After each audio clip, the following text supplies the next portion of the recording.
Hello বন্ধুরা, আজ আমরা চলে এসেছি একটা নাস্তার রেসিপি নিয়ে।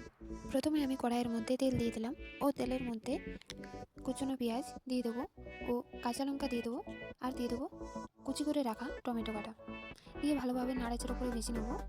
এরপর লবণ দিয়ে দেবো।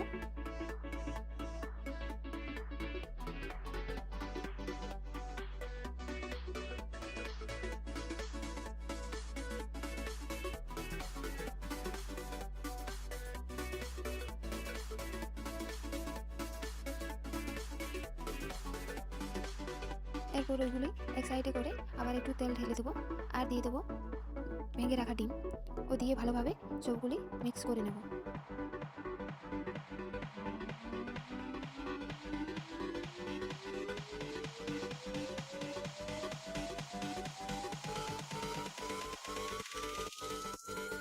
সবগুলো মেশানো হয়ে গেলে ভালোভাবে নাড়াচাড়া করে ভেজে নেব।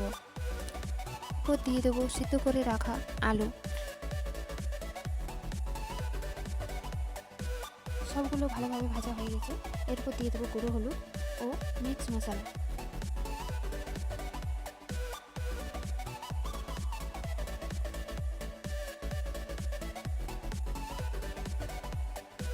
এরপর দিয়ে দেবো ভেজে রাখা বাঁধাকপি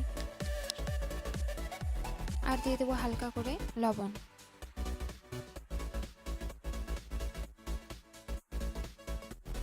এইভাবে সবগুলো নাড়াচাড়া করে ভেজে নেব আর তারপর জল দিয়ে দেবো।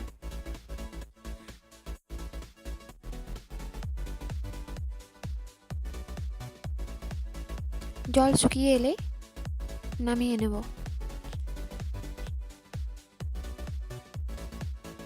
এরপর দিয়ে দেবো একটি পাত্রের মধ্যে চালের গুঁড়ো ও আটা ও স্বাদমতো লবণ ও সামান্য পরিমাণে একটু চিনি।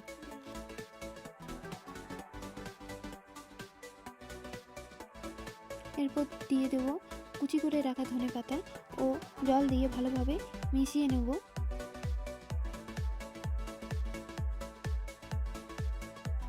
এরপর দেখব মিশ্রণটি হয়ে এসেছে।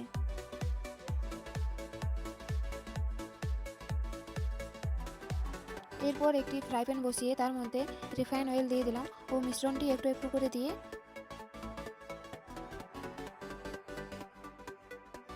এর মধ্যে করে রাখা সেই পুর দিয়ে দেব ও ভালোভাবে ভেজে নেব, তারপর নামিয়ে নেব।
আমার সবগুলি প্রায় হয়ে এসেছে।